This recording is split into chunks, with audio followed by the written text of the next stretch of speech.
Bom dia, professor Eugênio. Muito obrigada pela sua disposição de responder algumas perguntas aqui no evento o Encontro Regional da Associação Brasileira de Estudos de Defesa. O senhor foi eleito recentemente presidente da Associação Brasileira de Relações Internacionais. E olhando para a evolução das pesquisas em relações internacionais no Brasil, como o senhor vê os avanços nos estudos de defesa e segurança nos últimos anos? E quais são os principais desafios para os próximos anos nos estudos de defesa e segurança?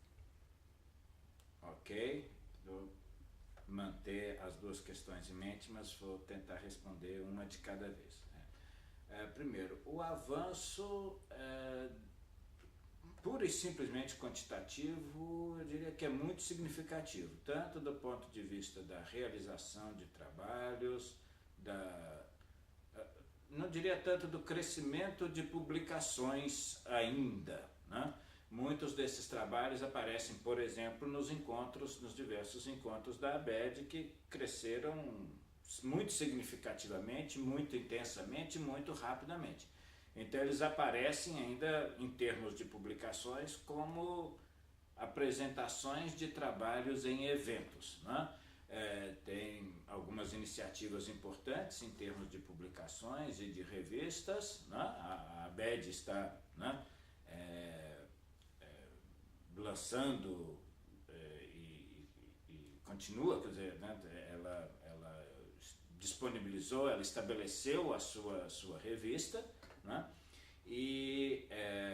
mas o número de veículos ainda é um número razoavelmente pequeno, ainda mais porque pode-se dizer que até mesmo para compor conselhos editoriais mais robustos, com uma quantidade considerável de doutores, deve levar um tempo um pouco maior, já que não são tantos assim para cobrir as necessidades de muitas revistas, né? Então tem todo o problema relacionado a pareceristas, tem uma série de desdobramentos e desenvolvimentos que exigem um pouco de tempo.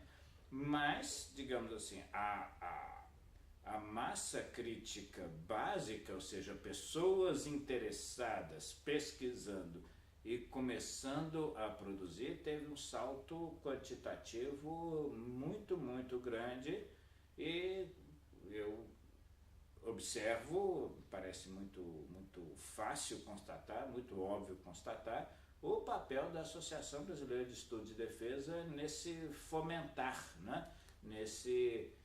Ao estabelecer-se como um espaço institucional muito propício, favorável, acolhedor. Houve outras iniciativas, particularmente do ponto de vista das instituições federais de fomento à pesquisa e pós-graduação, Programa Pro Defesa, Programa Pro Estratégia, né? E outras iniciativas, mas o espaço congregador que a ABED se mostrou ser, eu creio que teve um papel muito importante nesse processo. Então, eu vejo esse crescimento significativo do ponto de vista das condições fundamentais de produção, o que sugere, quase que lógica e inexoravelmente, num horizonte de tempo um pouco mais dilatado, inevitavelmente, mas o surgimento de outros veículos também para escoar essa produção. Então, muito significativamente. O potencial, eu acho que de certa maneira o potencial aparece no que já foi realizado. É difícil imaginar um crescimento, pelo menos para o horizonte mais visível, né, que o número, né, de pesquisadores e de pessoas interessadas continue crescendo no mesmo ritmo que cresceu recentemente, né? Aparece o espaço, as pessoas começam a se congregar muito rapidamente, principalmente porque o espaço se revela receptivo e, mais do que isso, incentivador, né? Particularmente de jovens pesquisadores. Então, isso gerou esse processo rápido. Eu imagino que continue se reproduzindo, aumentando bem mais incrementalmente. Mas, do ponto de vista dessas outras etapas, desses outros passos, eu imagino, vejo um potencial de crescimento muito grande pelas razões já expostas, eu acho. Em comparação com anos anteriores, o Encontro Nacional da ABRE deste ano, realizado em julho, trouxe um aumento no número de mesas e painéis tratando do tema nuclear. O senhor acha que está ocorrendo um renascimento dos estudos sobre política nuclear no Brasil e por que essa tendência estaria acontecendo agora? Bom ponto. Eu acho que tem muitos fatores, né? Eu acho que primeiro, bom, eu diria que não sei se renascimento sugere que houve uma morte, né? Ou pelo menos um estado, né, comatoso duradouro, né? Do ponto de vista assim, da produção, né? Que não me parece adequado, né? Quando a gente pensa assim, que renasceu, a gente estava achando que ia morrer, né? E de repente teve, né, ou havia grande possibilidade, né? E não creio que tenha chegado a esse ponto, assim, mas claro, passou-se muito tempo sem que houvesse uma maior quantidade, uma maior atividade com relação a esse assunto. Mas eu creio que a confluência de algumas, de um lado atividades, de outro alguns fenômenos e processos, pode ter renovado o interesse. Isso é bem mais impressionista, né? Algo que a gente pode só tentar mais levantar hipóteses do que propriamente afirmar, né? com algum grau de certeza né? que seria exatamente, ou seriam exatamente esses elementos que poderiam ter trazido esse renovado interesse, mas me parece que alguns desdobramentos externos e domésticos podem ter trazido à luz isso. De um lado, externamente. Eventos um pouco mais trepidantes ou processos um pouco mais intensos do ponto de vista político nos últimos anos intensificaram essas discussões, né? Particularmente no que concerne ao aspecto nuclear, nós tivemos os processos relacionados ao Irã e à Coreia do Norte e a revelação da rede clandestina centrada no Mr. Khan, né, no Paquistão, revelada em sua inteireza após os acontecimentos na Líbia antes da saída do coronel Gaddafi, mas esse conjunto de acontecimentos pôs em tela muito criticamente, muito intensamente os problemas e riscos e dificuldades políticas associadas ao regime de não proliferação nuclear, bem como no próprio processo de discussão, uma renovada atenção para o que significam armamentos nucleares. De outro lado, do ponto de vista da discussão, esses processos começam um pouco antes, né? Isso que é impressionante, em torno de 2002, 2003. Em seguida, teve a publicação de dois artigos de jornal, né? Duas opédias, como se chama no mundo anglo-saxônico, de pessoas conhecidas por não serem propriamente pacifistas, no sentido mais rigoroso do termo, né?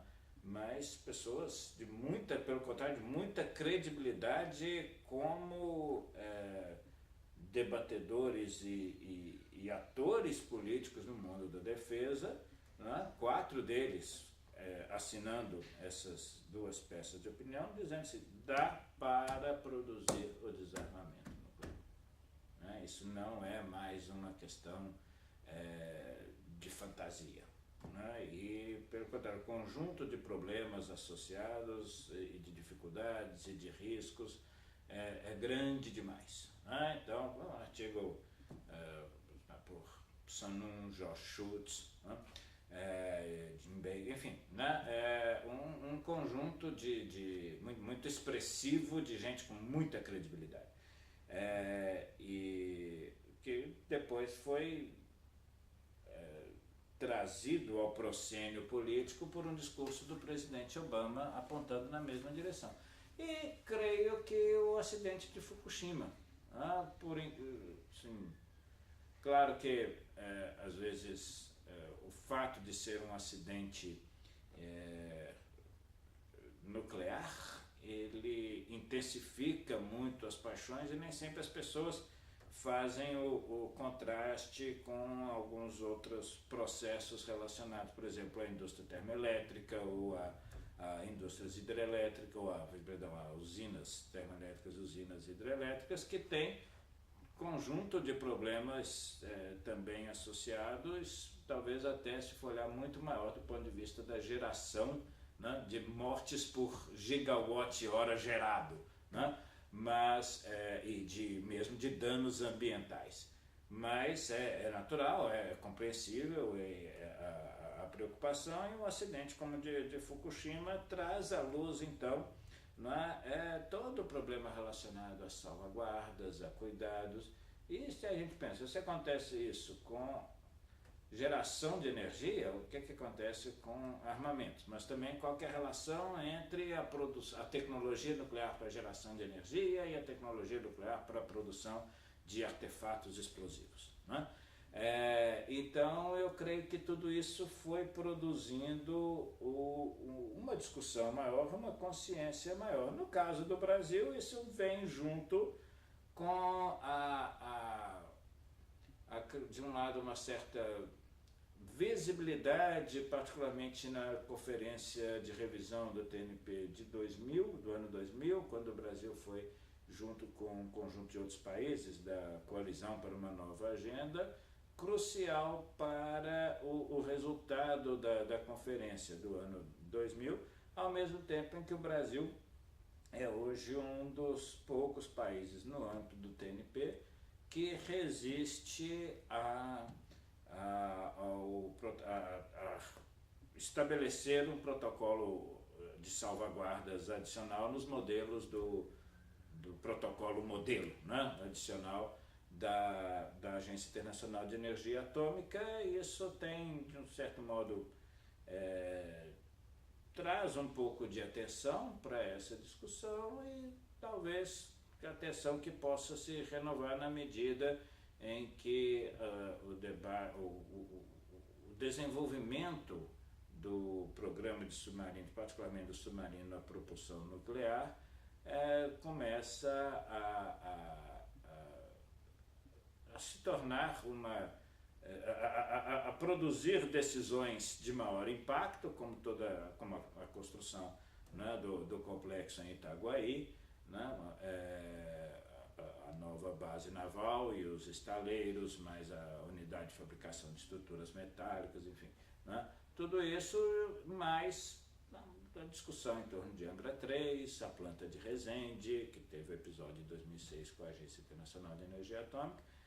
Me parece que isso renovou. E, por último, a disponibilização de alguns documentos que tem produzido, por exemplo, a pesquisa que vem sendo conduzida, entre outros, mas pelo professor Matias Spector, da Fundação Getúlio Vargas, e Carlo Patti, de Goiás, que atualmente está em Goiás, mas que tem feito nova pesquisa sobre a história do programa nuclear brasileiro com base em documentos recém-obtidos. Então, me parece que tem muito assunto para discussão. Muito obrigada, professor Eugênio, por essas respostas que foram tão elucidativas do atual panorama dos estudos de segurança e defesa no Brasil.